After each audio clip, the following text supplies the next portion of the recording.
بھائی. ہم بچے، ہمارے آج کل کے بچوں نے ایک مسئلہ بڑا پکا یاد کر لیا. کہتے مولانا پیر صاحب پسند کی شادی کرنا جائز نہیں. میں کہتا ہوں صاحب اور بھی بڑی چیزیں جائز ہیں، صرف ایک ہی شے جائز رہ گئی ہے. رسول پاک صلی اللہ علیہ وسلم سوائے اللہ کے کسی کے پابند نہیں، کسی کے پابند نہیں. پر جناب سیدہ خدیجہ الکبریٰ رضی اللہ تعالی عنہ نے پیغام نکاح دیا، یا رسول اللہ میں شادی کرنا چاہتی ہوں. حضور کسی کے پابند نہیں، پر میرے محبوب نے فرمایا میرا چچا میرے والد کی جگہ ہے، میں اپنے چاچا سے پوچھ کے تمہیں جواب دوں گا. یہ ہے پسند کی شادی جو میرے نبی نے بیان فرمائی ہے. تو سارا کچھ کراس کر کر کے گزر جاتا ہے. یہاں تو حال یہ ہے کہ پالنے والا کوئی اور سائے میں بیٹھنے والا. باغ تیرے دی کر کر راکھی میں ساری عمر گزاری، تو جدوں اے پھل پکن تے آیا تے لے گئے ہور بپاری. اور بیٹا گزرتا ہے اماں کے دروازے کے آگے سے، اماں کے دروازے کے آگے بیٹا امرود لے کے آیا ہے 6 کلو. توجہ ہے میری بات پر؟ ادھر دیکھیں جی، چھوڑیں تھوڑی دیر ہماری سنیں. وہ امرود لے کے آیا 5-6 کلو، تو اماں کے دروازے کے قریب سے گزر گیا رات کو. تو کمائی کھانے کا ٹائم آیا نا، تو گزر گیا. تو وہ وزیر اعظم سے ڈرتا ہے نا، تو جا کے بی بی سے کہتا ہے بی بی کے حقوق دینا بھی رسول اللہ کی سنت ہے. لیکن یہ کیا بات ہوئی، تو نے بیوی اور ماں کا مقابلہ شروع کرا دیا. سمجھ تو صحیح، یہ تیرے لیے کعبے کی جگہ ہے اور تو بیوی کے لیے کعبے کی جگہ ہے. اسے بھی سمجھنا چاہیے، غور کرنا چاہیے. 5 کلو امرود لے کے تو ماں کے کمرے کے قریب سے گزر گیا ہے. بی بی کو جا کے کہتا ہے چل آدھا کلو اماں کو بھی دے آ، اس کے کون سے دانت ہیں. تو پلیٹ میں ڈال کے وہ لائی ہے. تو سمجھا ہی نہیں، تو نے غور ہی نہیں کیا. بندہ تو وہ ٹھیک نہیں تھا نپولین، پر کسی نے اس سے پوچھا تھا بتا زندگی میں پیسے لینے کا مزہ کب آیا. اس نے کہا کہ مجھے مزہ تب آتا تھا کہ میں اپنی ساری کمائی لا کے اپنی اماں کے ہاتھ پہ رکھتا تھا، اور پھر جب میں اپنی ماں سے تھوڑا تھوڑا خرچہ لیتا تھا نا، تھوڑا تھوڑا. توجہ ہے میری بات پہ؟ اماں جی 10 روپے دے آ جے. کہتا جب میں تھوڑا تھوڑا خرچہ لیتا تھا نا، تو مجھے یوں لگتا تھا جیسے میں بادشاہ وقت کے سامنے کھڑا ہوں اور وہ خزانے کا منہ کھول کھول کے مجھے دیتا جا رہا ہے.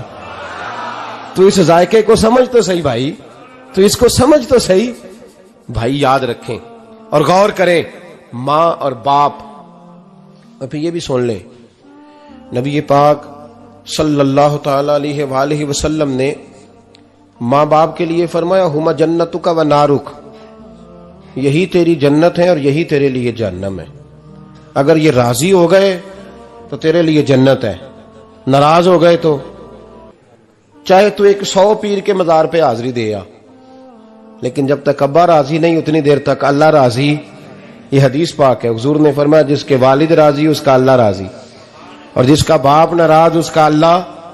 ہاں بے شک. اب یہ حدیث ہے نا، تو سارے ولی ایک طرف بیٹھ جائیں کہیں یا اللہ بخش دے مرید کو، لیکن اگر ابا کہے یا اللہ نہ معاف کرنا، تو اللہ ان اولیاء کی نہیں مانتا، والد کی مانتا ہے.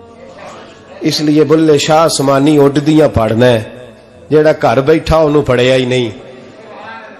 بھائی یاد رکھو، ماں باپ سے پیار کرو، ان کی خدمت کرو، ان کے پاس بیٹھا کرو، اور ماں باپ کو ٹائم دیں، وقت دیں، چند گھڑیاں ان کے پاس بیٹھیں. آپ یقین کریں ابا جی سے آپ مشورہ کر لیں، صرف مشورہ، مرضی بے شک اپنی کریں، لیکن اس مشورے میں آپ کو اتنا سایہ ملے گا کہ زندگی میں کبھی ناکامی نہیں ہوگی. پر اسی سجن دی مننی ابے دی نہیں مننی. وہ پھٹے پہ جو نلائق ہماری طرح کا بیٹھا ہے اس سے مشورہ لینا ہے، والد سے نہیں لینا. باپ کے پاس بیٹھیں، اس سے مشورہ لیں. میرے ابا جی کسان تھے. میں نے اپنی زندگی میں ڈھیروں چیزیں اپنے باپ سے سیکھی ہیں، درجنوں چیزیں سیکھی ہیں. میرے والد بڑے خوددار تھے، مزاج میں عجیب سی خودداری تھی. کوئی بندہ کبھی حال پوچھ لیتا تھا نا کہ حالات کس طرح کے ہیں، تو فرماتے تھے بھائی اگر بتانا ہوا تو اپنے اللہ کو بتاؤں گا. الحمدللہ بڑا فضل ہے.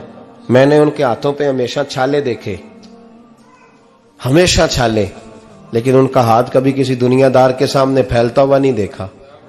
لوگ مجھے کہتے ہیں آپ کس پیر صاحب کے صاحبزادے ہیں؟ تو میں کہتا ہوں میں اس پیر کا صاحبزادہ ہوں جس نے محنت کر کے حلال کی کمائی کھائی ساری زندگی۔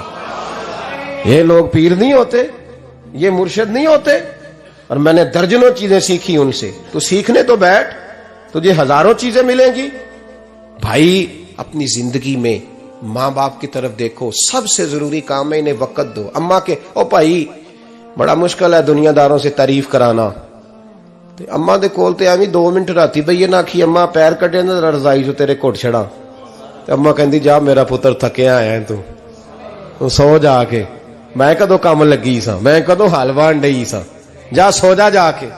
بس یہ کاروائی ہے، تو نے 2 منٹ کے لیے کہہ دیا، سویرے پورے محلے میں تیری اماں کہے گی اللہ میرے پتر ورگا پتر سارے نو دے، راتی آندا ہے تے مینوں گھٹ کے سوندا ہے، اللہ گھٹیا کوئی نہیں سویا بھی کاروائی پائی سو، لیکن وہ سب کو بتاتی ہے۔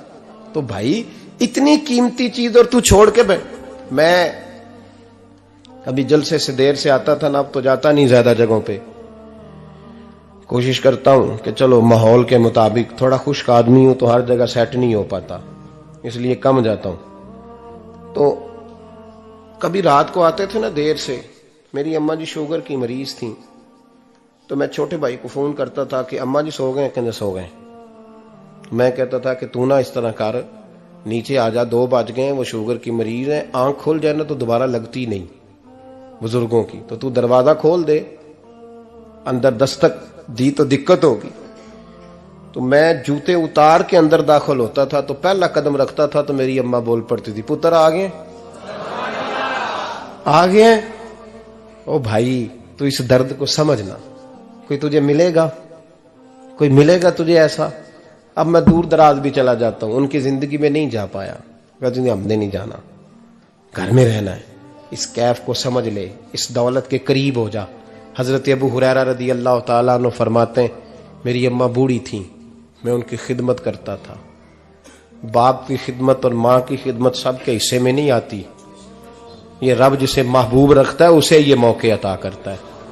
خوش نصیب ہے جسے بوڑھا باپ ملے اور وہ نوکری کرے، خوش قسمت ہے جس کو بیمار ماں ملے اور وہ نوکری کرے۔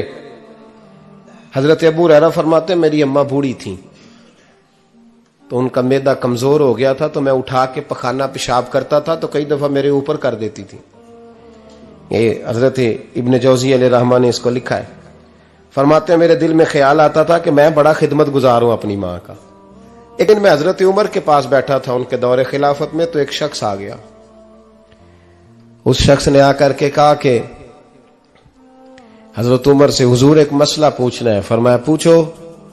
وہ کہنے لگا حضور میری اماں بوڑھی ہو گئی ہے، بیمار رہتی ہے، مریضہ ہے، مجھے آواز دیتی ہے بیٹے پیشاب آیا ہے، آواز دیتی ہے تو میں اماں کو اٹھاتا ہوں، ابھی میں بیت الخلاء تک واش روم تک جاتا نہیں کہ میری اماں میرے اوپر پیشاب کر دیتی ہے۔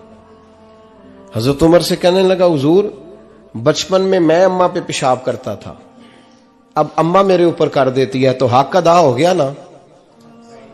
حضرت ابو ہریرہ کہتے ہیں جب اس نے سوال پوچھا تو میرے بھی کان کھڑے ہو گئے، میں نے کہا یہ تو میرے والا مسئلہ پوچھ رہا ہے، میرے والا مسئلہ پوچھ رہا ہے۔ میرے پاس ایک دوست جمعہ پڑھنے آتے ہیں بڑی دور سے، مجھے کہنے لگے حضرت صاحب جدوں بھی میں آنا نا تسی میری ہوئی گل چھیڑ دیندے ہو، وہ جو بات ہوتی ہے نا بالکل میری ہوتی ہے۔ میں نے کہا نہیں یار جو میں کر رہا ہوتا ہوں وہ میری بھی ہوتی ہے، وہ سارے معاشرے کی ہوتی ہے، ہمیں لگتا ہے کہ میری ہو رہی ہے حالانکہ وہ بات ہماری سب کی مشترکہ ہوتی ہے۔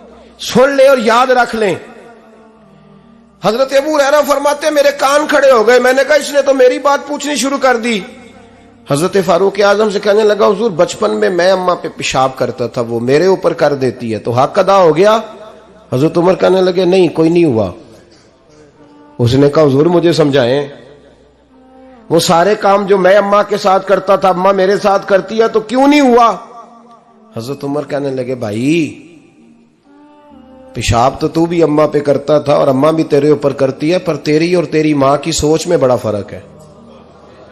اس نے کہا حضور کس طرح؟ تو کیا جواب ہے سیدنا فاروق اعظم کا، لو کان نبی بعد لکان عمر ابن خطاب، کیا جواب ہے؟ حضرت عمر فرمانے لگے تیری اور تیری ماں کی سوچ میں بڑا فرق ہے۔ کہا حضور کس طرح؟ فرمایا جب تیری اماں تیرے اوپر پیشاب کرتی ہے نا تو تو دعا کرتا ہے کہ یا اللہ بوڑھی ہو گئی ہے اسے پردہ دے دے، اور جب تو اپنی اماں پہ پیشاب کرتا تھا تو وہ دعا کرتی تھی یا اللہ میرے لال کو لمبی زندگی عطا فرما۔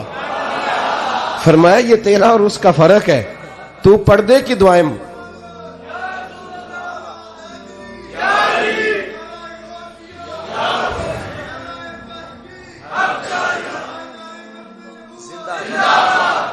سنے عزیزو، کہا جب تیری اور تیری ماں کی سوچ میں، اور نبی پاک صلی اللہ علیہ وسلم نے فرمایا ہے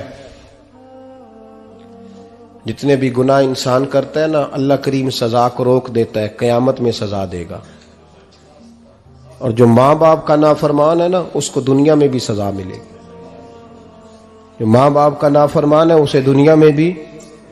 آپ یقین کریں بچے تھوڑا سا پڑ جاتے ہیں بیچارے تو ماں باپ سے کہتے ہیں ابا جی تسی پرانے دور دے ہو، تو انہوں کی پتا ہوئے، اور تجھے پتہ ہی نہیں بھائی، تجھے خبر ہی نہیں، یہ پرانے دور کے نہیں، تو بیوقوفوں کے دور کا ہے، تو سمجھ یہ کوئی تعلیم ہے۔